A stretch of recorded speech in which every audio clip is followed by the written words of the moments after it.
Good morning. On today's agenda, 7 nominations are listed.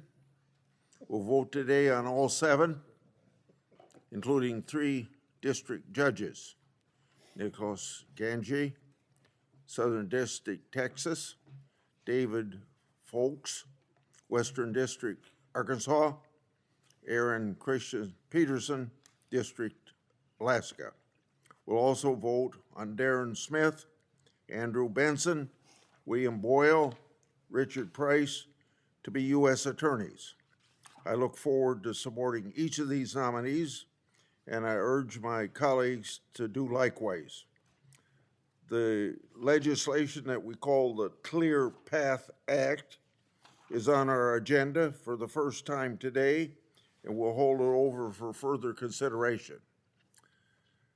As we enter this holiday season, it's important that we remember someone who isn't with us, Specialist Sarah Beckman. Specialist Beckman joined the National Guard to protect our country, and she volunteered to serve on Thanksgiving so other service members could be home with their families. While working to keep us safe, she was killed in a horrific ambush. Staff Sergeant Andrew Wolf was also seriously injured during the attack, and he remains in recovery. These 2 service members were part of an effort to keep our cities and our capital safe. Our prayers and gratitude for their service are with them and their families. As we approach the end of 2025, I want to recognize what this committee has achieved this year. So far, we've conducted more than 50 committee and subcommittee hearings. We've held dozens of markups, and we favorably reported 23 bills. The committee has also been quickly and efficiently processing nominations. After this morning's meeting, we will have voted for 84 nominees, including the Attorney General, FBI Director, 6 circuit judges, 24 district judges, and 36 U.S. attorneys.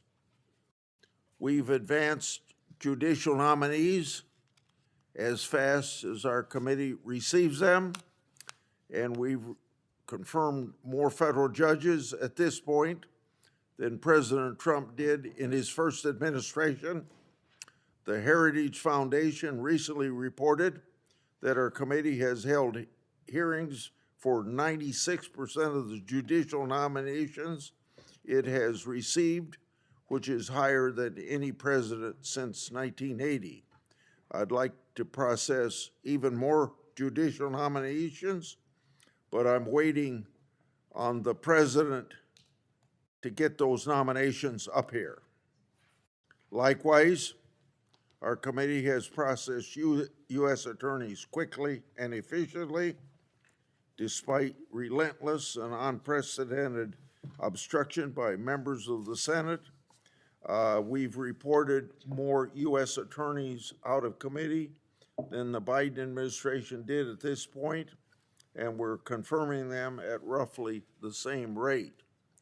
As with judicial nominees, I'd like to process even more U.S. attorneys, but I'm hamstrung waiting for background investigations and other paperwork from the administration that the committee needs to advance the nominees that we've moved already. So I'm asking people that are involved in this process in the executive branch of government to get on the ball.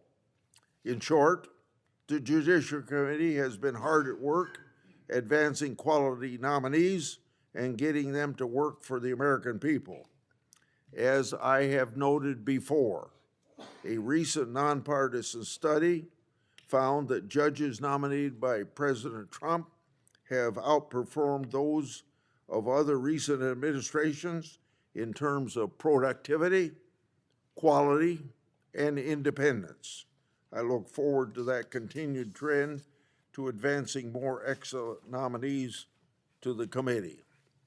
On another matter, I'd like to discuss the committee's invitation to Secretary Nome to appear for an oversight hearing.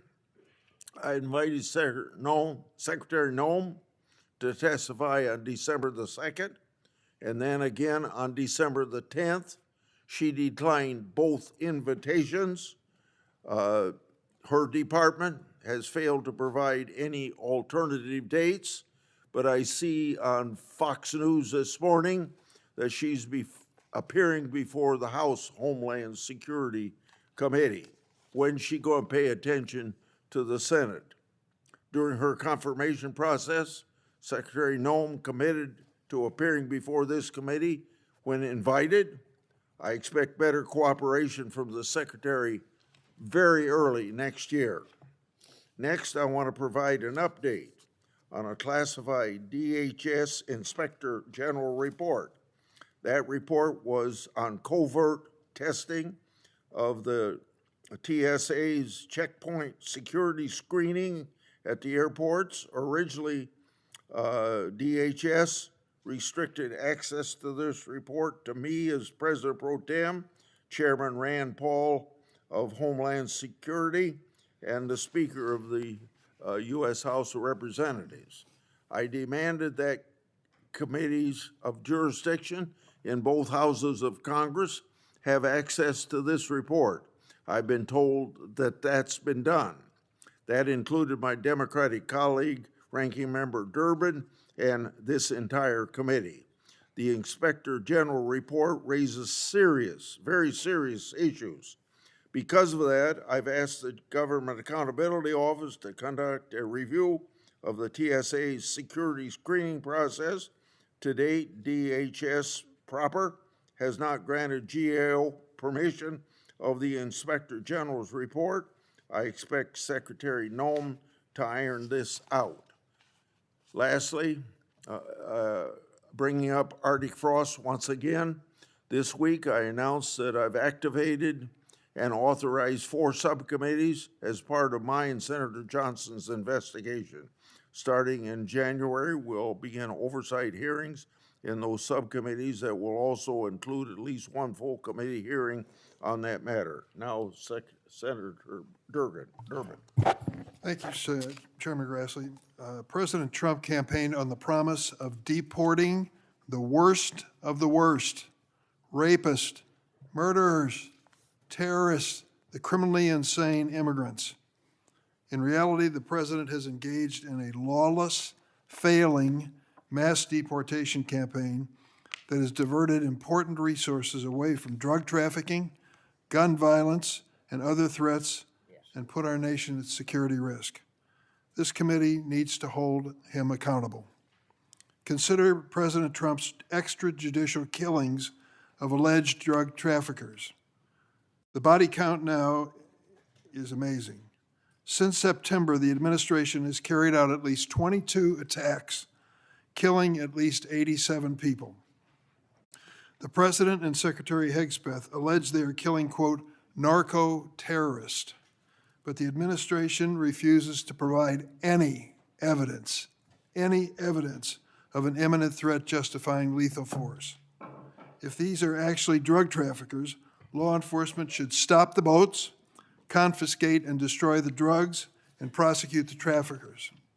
The Justice Department's Office of Legal Counsel has tried to provide legal cover for these summary executions in a deeply flawed legal opinion, which it refuses to make public to the American people. At the same time, President Trump doesn't appear to have received the message on narco-terrorism. He has pardoned Juan Orlando Hernandez, the former president of Honduras, who is convicted of orchestrating a massive conspiracy to flood our country with illegal narcotics. This kingpin, Mr. Hernandez, bragged, and I quote, "We're going to stuff drugs up the gringos' noses and they're never even going to know it," unquote. He was sentenced to 45 years in prison for his role as a drug kingpin in what was called one of the largest, most violent drug trafficking conspiracies in the world. How's he doing now? Well, he's free. The same president who is dedicated to ending narco-terrorism released him with an unconditional pardon. This follows the president's pardon of another drug kingpin. Must have been a good week for drug kingpins in the White House. Silk Road founder Ross Ulbricht. He created the largest online black market for illegal drugs in the nation's history. The Justice Department said Silk Road was, quote, used by thousands of drug dealers and other unlawful vendors to distribute hundreds of kilograms of illegal drugs and other unlawful goods and services to more than 100,000 buyers, and to launder hundreds of millions of dollars derived from these transactions. And the president founded this president pardoned this founder of this entity as well. Do these sound like the actions of a president who is focused on making America safe again? Meanwhile, President Trump is targeting communities that didn't vote for him, like Chicago. Instead of arresting dangerous murderers, rapists, and terrorists, as promised, the Trump administration is rounding up tens of thousands of immigrants with no criminal history. In Illinois, a mere 2.5% of immigrants arrested by ICE between September 8th and October 15th, as reported to the federal court, had been convicted of a violent crime. 66% of the people detained and deported had no criminal history whatsoever. The worst of the worst? The president is making no secret about his true motivation. I'll never forget my 2018 meeting in the Oval Office when President Trump rejected a bipartisan immigration deal because he didn't want any more immigrants from those, quote, S-hole countries. Now, there was some question as to whether he said that for years, but he not only confessed it, he bragged about it at a rally that he had in Pennsylvania, that he said those words. At the time, the president denied making those comments, and 2 Republican senators claimed I was lying when I confirmed them. Now, President Trump is not hiding his true feelings. At a rally earlier this week, he bragged about calling Somalia an S-hole country. Back in 2018, he has called Somali Americans, quote, garbage. This is racism, plain and simple. For the president to say he wants more immigrants from Norway, Sweden, and Afrikaners, what do they have in common? DHS Secretary Kristi Noem has echoed the president, calling for, quote, a full travel ban on every damn country that's been flooding our nation with killers, leeches, and entitlement junkies. After her call, federal agents began pulling immigrants in who were already approved for citizenship out of their naturalization oath ceremonies. These are immigrants who follow every rule and were ready to swear an oath of allegiance to our country. Does anyone still believe that this effort by DHS is going after the worst of the worst? I want to thank Chairman Grassley for committing to bring Secretary Noem before the committee before the end of the year. Unfortunately, she has stiff-armed this committee, refusing to commit to a hearing date. Mr. Chairman, you have the power to issue a subpoena. It will be bipartisan because I will be glad to sign that request with you. It is time for Secretary Noem to end her gallivanting across this country and come before this committee and be held accountable by the American people.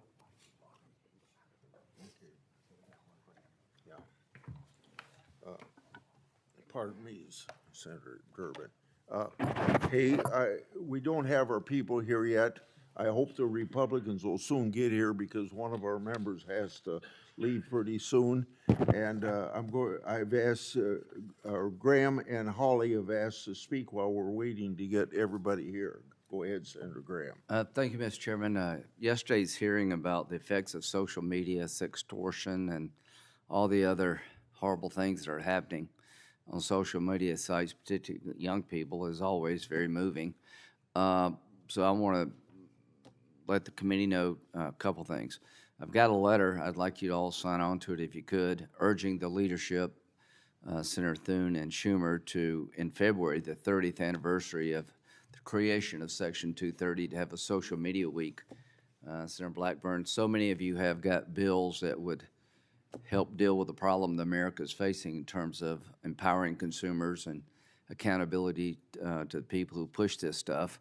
So hopefully it'll give us a month or two to get ready to let the country know we're doing more than just having hearings. We're going to finally vote. And when you vote, these things turn out pretty well. When you don't vote, well, we know how that turns out. Putting Section 230 on a clock, 30 years ago, it made sense to have Section 230, which absolves all of these media companies of any liability for the garbage they put on their platforms and the money they make from advertising. I'd like to put that on a clock, a year, 2 years, whatever the committee wants to do. But Senator Hawley, Durbin, White House, I think, Blumenthal, we're going to reintroduce our sunset Section 230 bill next week. I'd like to get as many co-sponsors as we could. The media companies are never going to, social media companies, never going to deal with this committee or any other committee in Congress until they're on a clock. Once we let them know these protections are going to come to an end at a date certain in the future, we may be able to get them in here and find a solution that's good for us all. Secondly, very quickly, as to seizing the oil tanker, good, more. We've done it in the past. I believe the tanker was full of sanctioned oil products, and I am glad that we're trying to clean up our backyard in terms of narco-terrorist states. I don't consider Maduro a legitimate president at all. In 1989, President Bush 41 literally invaded Panama with the 82nd Airborne to take down Noriega, the president of Panama, because he was a drug kingpin, not a legitimate president. And I want to applaud the administration for interdicting these boats and going after the revenue sources. The committee is united, the Congress is united around the idea we should go after Russian customers, people that buy cheap Russian oil. I hope we'll start looking at seizing some of these shadow fleet ships, making it harder, more costly to sell Russian oil so we can end this war. Thank you very much, Mr. Chairman. Senator Hawley. Thank you, Mr. Chairman. I just want to say a brief word about Matt Price, who has been nominated by the President to be the United States Attorney for the Western District of Missouri. We'll be voting on him here, I think, in just a few minutes.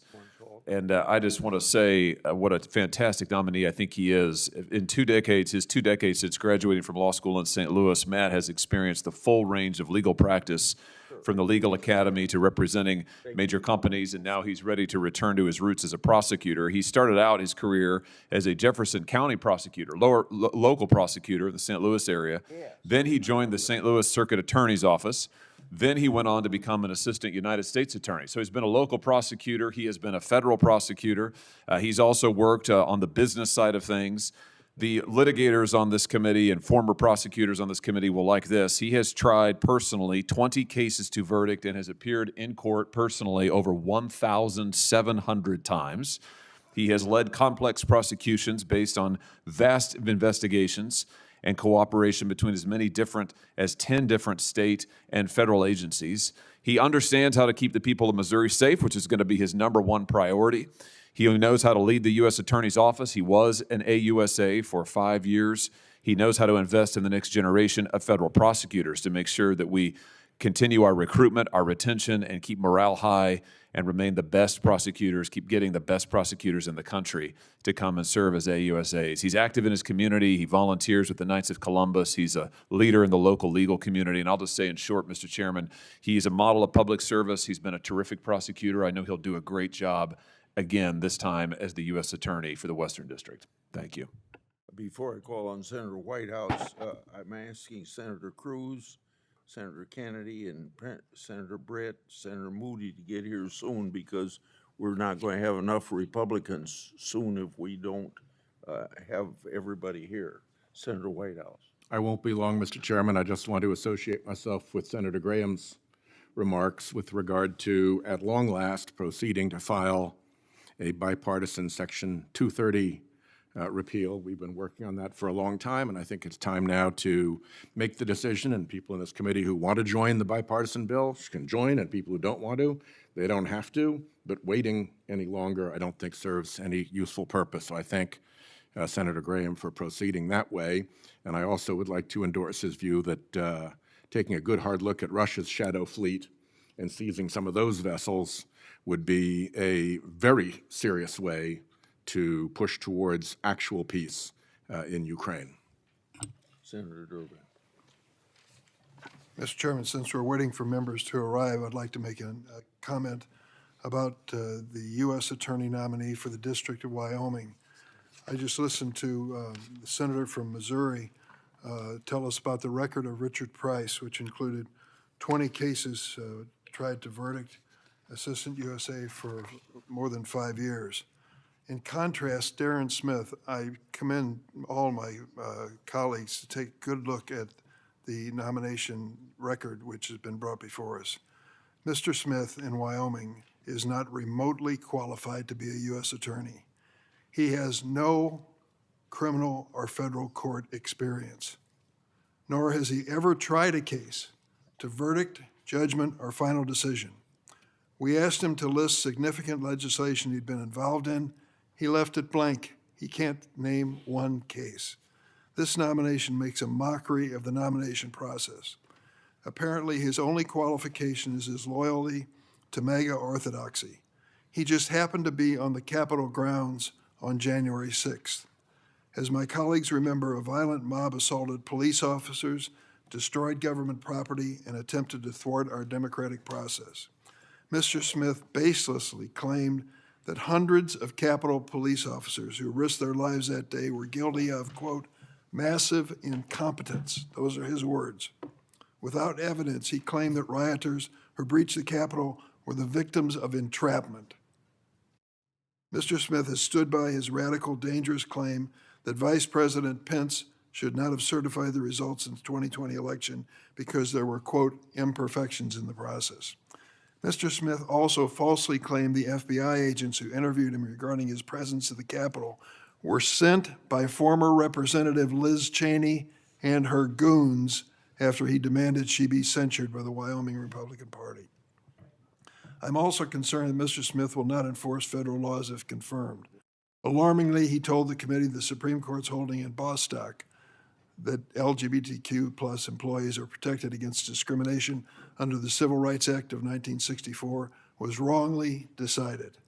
Mr. Smith would not affirm that the Fifth Amendment applies to non-citizens, despite longstanding Supreme Court precedent. I'm troubled by his stunning lack of judgment. He baselessly accused Vice President Harris of being a murderer and refused to retract his slanderous statements.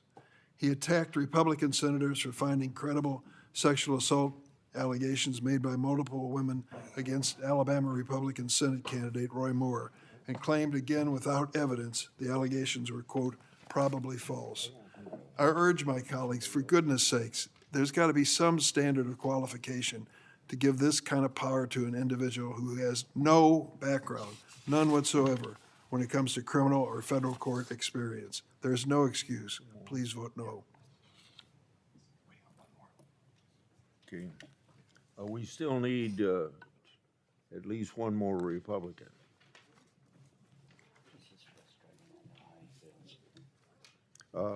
I'd like to enter into the record a letter supporting Mr. Janjay's nomination from William Johnson, who's the Executive Director of the National Association of Police Organizations.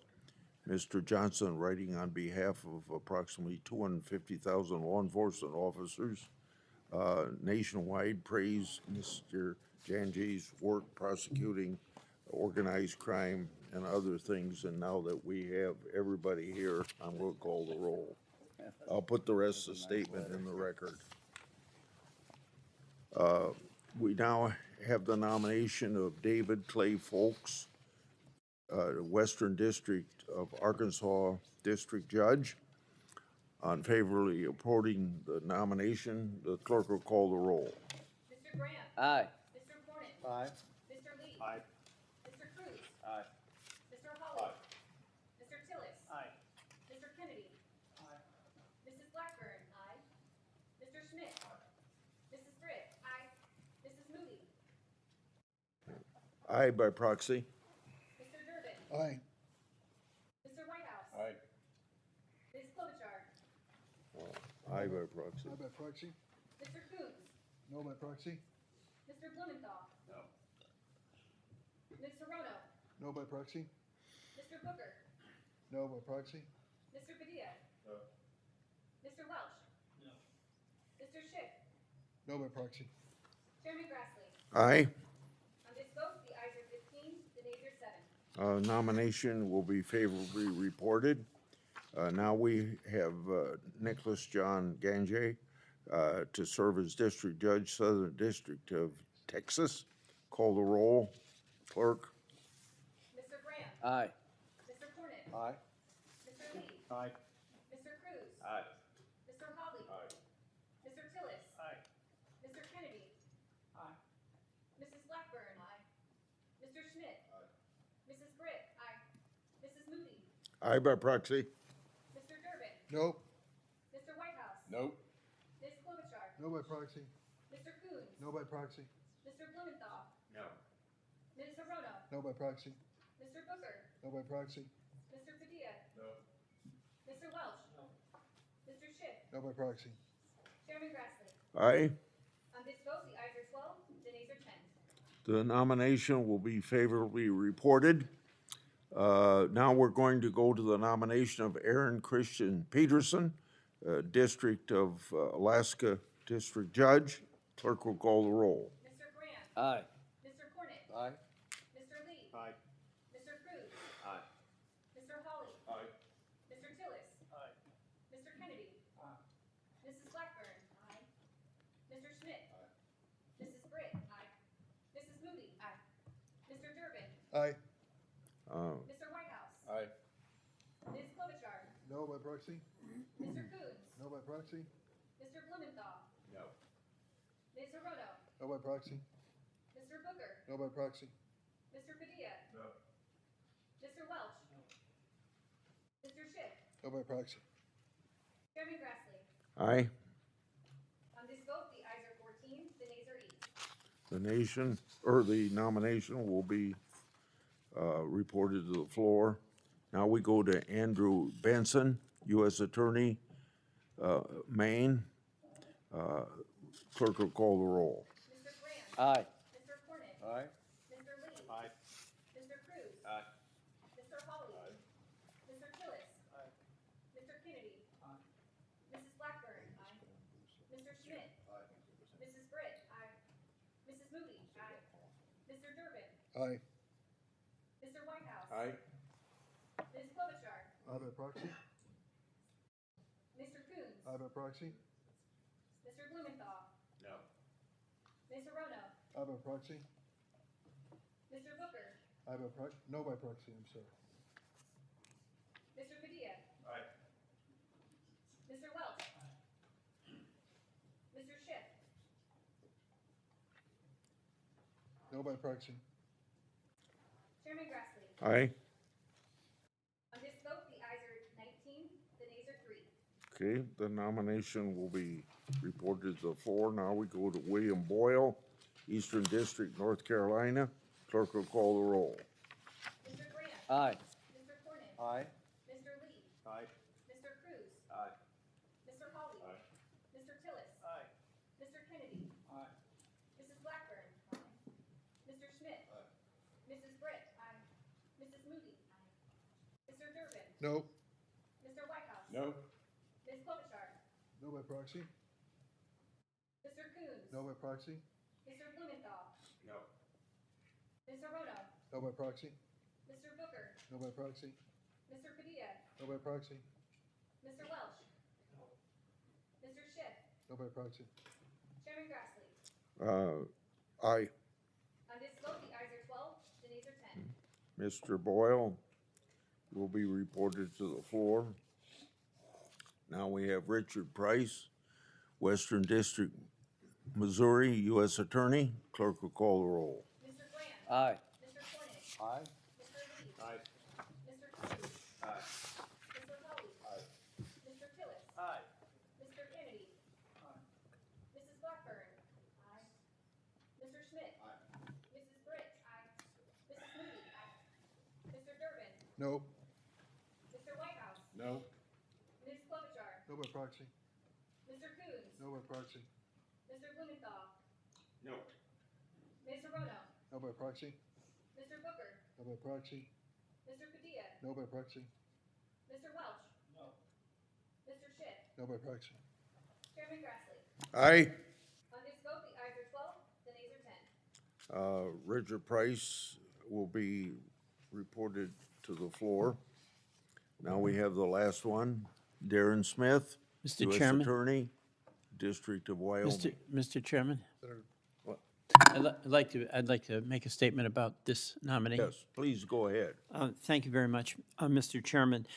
Mr. Smith, in my view, lacks the experience to serve as the chief law enforcement officer in the state of Wyoming. Aside, he's never tried a case before a judge, never handled a criminal investigation, never appeared before a grand jury, never authored a search warrant.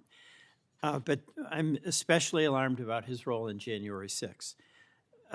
He was present at the U.S. Capitol on January 6th, coming in from Wyoming to the Capitol.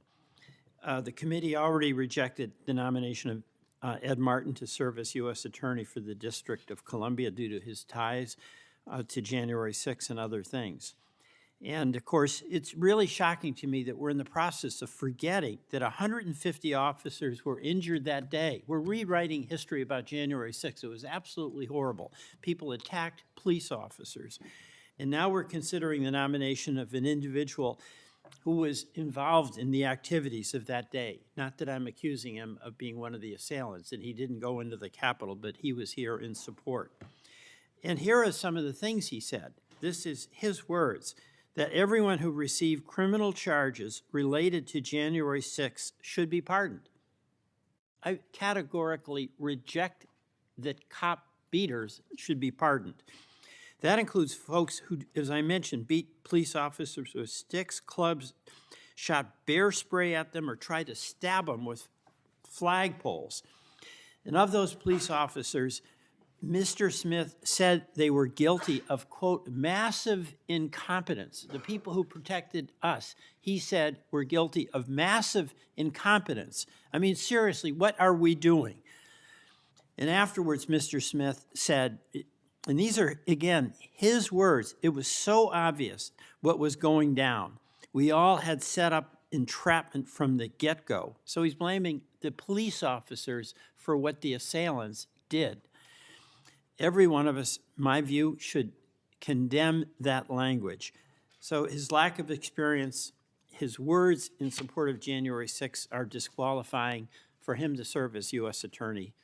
Thank you, Mr. Chairman. You, clerk will call the roll. Mr. Graham. Aye. Mr. Cornyn. Aye. Mr. Lee. Aye. Mr. Cruz. Aye. Mr. Hawley. Aye. Mr. Tillis. Aye. Mr. Kennedy. Mrs. Blackburn. Mr. Schmidt. Mrs. Britt. Mrs. Moody. Mr. Durbin. No. Mr. Whitehouse. No. Ms. Klobuchar. No by proxy. Mr. Coons. No by proxy. Mr. Blumenthal. No by proxy. Ms. Sorono. No by proxy. Mr. Booker. No by proxy. Mr. Padilla. No by proxy. Mr. Welch. No. Mr. Schiff. No by proxy. Chairman Grassley. Aye. On this vote, the ayes are 12, the nays are 10. The nominee, Darren Smith, will be favorably reported. Meeting adjourned.